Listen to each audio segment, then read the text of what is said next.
I'd like to take a little bit of time to talk about some delivery details. Now, by this point, you probably have figured out that there are some special concerns with Virtual Communication 101.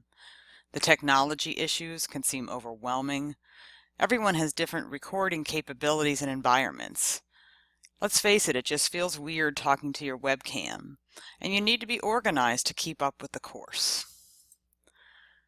Now here I want to spend a little time talking about the recording capabilities and environment as they specifically relate to how an audience can interpret your message. Now we may not like this, but we all know that we judge other people and other people judge us. This is not right or wrong, it's just something that we all do. Sometimes we're correct and sometimes we're incorrect about the ways that we explain the behavior of others. During any public speaking situation, we need to think about how the audience will receive our message. In this course, I predominantly focus on speech content, but we must also consider speech delivery. Now, if you recall, at the beginning of the semester, there was a unit about nonverbal communication. We know that there are special delivery qualities such as pitch, volume, rate, pronunciation, as well as others. But there are also physical delivery qualities. So let's take a look at those just to remind you. Physical delivery qualities are behaviors that influence how the audience perceives a message. They include appearance, eye contact, facial expressions, gestures, movement, and posture.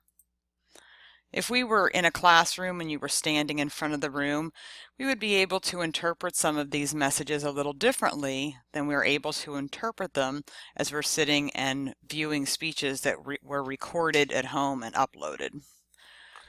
So let's take a little time and focus on appearance, especially as it relates to this virtual course.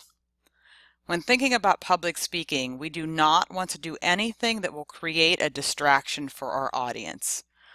That's important in any speaking context. If we're creating something, if there is something about our physical delivery that is distracting to our audience, we will lose our emphasis on our speech message. So you will want to think about your recording capabilities and location and how that can influence your overall speech message. How's your camera angle? I know many of you use laptops, and if you were to stand up, we'd kind of be looking up your nose. How is the lighting? If you are recording during the nighttime and there is a light that's behind your computer, we're going to get some glare from that light on your recording. We also may be getting glare from your glasses. I know this is not an easy fix, and again, I'm not trying to make this too cumbersome, but they're all things that we do want to consider. What about background noise? If we're hearing traffic in the background, if we're hearing people speaking, that could be a little distracting. Now, as I said, I understand that some students have limitations with where and how they can record. Perhaps you work all day until you get home at night, it's dark, and there are different considerations for where you're recording. I don't want to make this too cumbersome for anyone, but recording location and conditions will influence how the audience receives your message. This is just an unfortunate fact with Virtual Comm 101. So think about any background noise that might be there.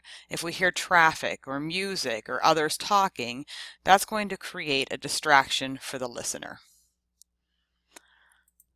Another thing to consider is your appearance. Now, I'm not asking you to wear a suit or a dress, but you must consider how your physical appearance supports or detracts from your overall speech message. So I have two tips for you.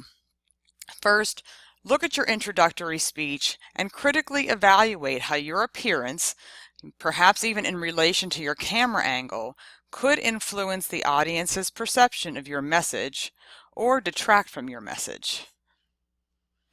The second tip is think about how the clothing you are wearing can influence the audience's perception of you or how it could create a distraction.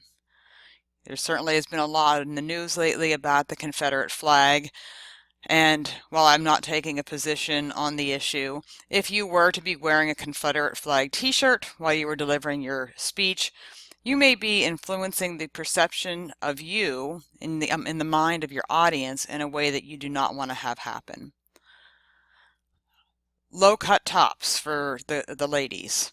Think about the camera angle. Think about the way that the camera is picking up. Wearing a low cut top is something that I would discourage in any speaking situation, whether it was virtual or whether it was in a classroom.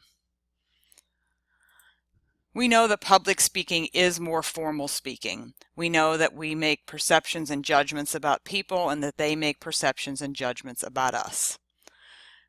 We want to strive for a conversational style in our speech. This can help our audience relate to our topic and can help us become more engaged in your speech.